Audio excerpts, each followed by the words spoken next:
I'm so excited to be here with PBS NewsHour Classroom, reporting from NCSS 2022. And I'm so excited that Jessica Ellison was able to chat with me for a little bit. It's so busy here today and over the past couple of days. And you have some exciting news that I want to congratulate you on before we start talking, which is that you were just named the executive director of NCHE. Correct. Congratulations. Council for History Education. Yes. So I want to hear more about your plans for that role, but before we get started, for those people who are not familiar with you, which they should be, after this especially, tell us about what you were doing before you were poached by NCHE. Sure. So for the last 18 years, I have been a teacher educator at the Minnesota Historical Society, which is based in St. Paul. And it's a job that I love and a team that I love. And my role was to do teacher professional development and curriculum development for K-12 social studies teachers. That's amazing. I'm in New York and I work closely with the New York Historical Society. They're amazing. And one thing that I've noticed is that a lot of history teachers, social studies teachers, whether they're in Minnesota or New York, sometimes don't know about the work they can do and the help they can get from their local historical societies. Can you tell the folks watching why just a little pitch for the importance of getting to know their local historical society? Yeah, museums and historic sites love teachers because ultimately we want to get our materials in the hands of the public.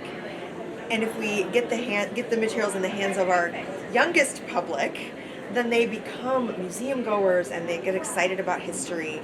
And so we have all the good stuff at our museums and sites, and we would love it if teachers reached out to us and asked for how they could use them with their students. That's so true. So hopefully we got a couple more teachers on board with that. Can you give a concrete example of, I'm sure you have like 18 years worth of concrete examples, but can you think of like maybe your top moment where you were working with educators that made you just so excited about that process? Yeah, so we have a grant with the Library of Congress currently, and because of that grant, we've been able to work with teachers in specific districts in Minnesota. So I worked with a first grade teacher that teaches in Minneapolis public schools, and she taught her first graders about a historic site in their community. But she scaffolded it in a way that first they talked about being a good neighbor, and so which is something that 6 and 7-year-olds can understand. Then they looked at primary sources, and then they took a walking tour to the historic site in their community.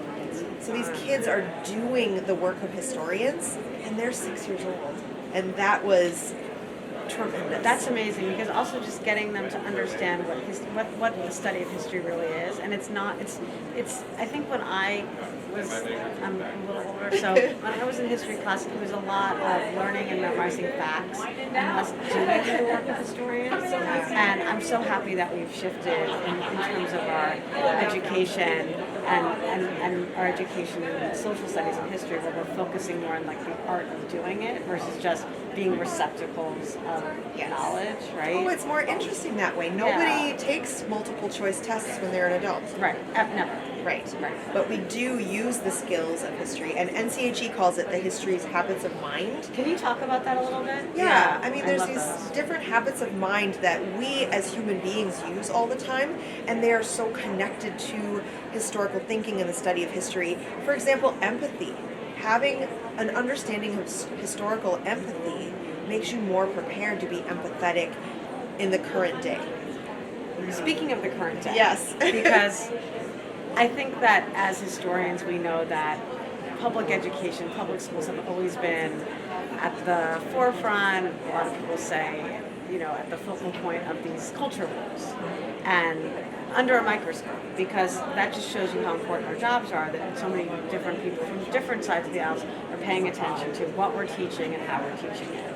And my biggest concern, I'm 21 years U.S. history, AP U.S. history teacher, and I love my job, obviously, I've been doing it for 21 years, and I have so many young people come to me and say, I really want to be a teacher, I love history, I want to share that with the next generation, but if they're not living in New York or a place where they feel like they're less under a microscope in terms of what they're teaching, they're concerned. So I wanted to ask you what advice you have for teachers who want to be able to keep their jobs, not get attacked for what they're teaching, but still teach empathy and historical understanding. Yeah, so there's a couple of things that come to mind. First of all, lean on the sources. Always lean on the primary sources in any way that you can. If you're talking about slavery and there's a discussion about what was the reason the Civil War started, bring out the secession documents, because it says pretty explicitly. Also, lean into your students' ability to ask questions. What do they want to know? What are their wonderings and curiosities? Because if the kids see the sources, they see the topics, they are going to have questions. And then I would say one of the other things to consider is a framework called culturally relevant pedagogy, which was developed by Dr. Gloria Ladson-Billings in the early 90s. So what's it called again? Culturally relevant pedagogy, Okay. CRP. And what we love about CRP is that it says, who are the students in front of you? What do they need? And how can we better reflect our students' identities in what we're teaching? It's a marvelous framework. It has 3 tenets. It's not one extra thing. I think a lot of teachers see it's like, oh, there's another acronym. Right. But it's what you're already doing, but with more intentionality. And that's what I find with a lot of the acronyms and somewhat seemingly gimmicky models and frameworks that teachers, for 21 years, there's been so many different frameworks. But at the end of the day, it is just helping us kind of organize what we're already doing and call it out and be more, I guess, mindful of it. Yes. And I think there should be nothing political about centering the students in your particular classroom in their study of history. They're going to be more interested if they see things that relate to their life and their experiences and their interests. Right. As we all are. Yeah. And one great way to incorporate culturally relevant pedagogy is to think about your local place. Because for every student, the most relevant thing to them is their time and their place. Yeah. And so what happened in that community that you can connect to other things. I love that. Yeah, and keeping it local is so important. So, speaking of local, a lot of good segues here. Yeah. I don't know how you do it all, but you're also not just on your local school board, but you have a pretty important role at your school board. And, well, school boards, which I never thought I would ever say the sentence, have become somewhat controversial, or definitely like a focal point in news headlines these days. Yes, they have. So I guess for people watching, I think everyone watching probably knows what their school boards do, but just in case, why are school boards so important in communities, and also what's your pitch for people getting involved with them? And in that answer, tell us what you're doing on your school board. Sure. So I think people are realizing the importance of local elections and local elected officials, because these are the people you run into in your community, that you know them and you see them and your children go to school together. And so I think the focus on school boards has been narrowed significantly because people see it as an opportunity to make change in their own community. And we all want to make change in our community, but I think we need to understand what is the role of a school board. And the school board is a governing body. On my school board, there's 7 people. We can't do anything unless we have the 7 of us there. I have no power on my own.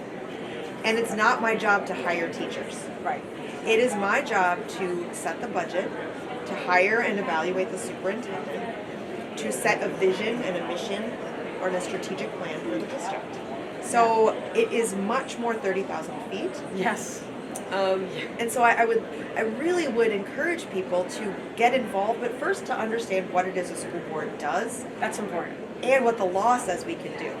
Right. So, Right. But I am in my 2nd term. Oh, awesome. On my local school board, and to be quite honest, I almost didn't run again. Why the not? second time. Why not? Oh, I was nervous. Yeah. So I ran again in the fall of 2021. Okay. And was reelected, recently. And because there's so much focus on school boards, there was a lot of talk in the community and on social media that didn't really focus on what the true nature and role of a school board was, and some of it was a little bit unnerving. I can see that. And so, but ultimately, I knew that school boards need to have people who are empathetic, who want each child, not just the 4 children that live in my house, Yeah. to have a good education. Yeah. But each child that walks through that door knows that they belong, that they see themselves, and that school is a place for them.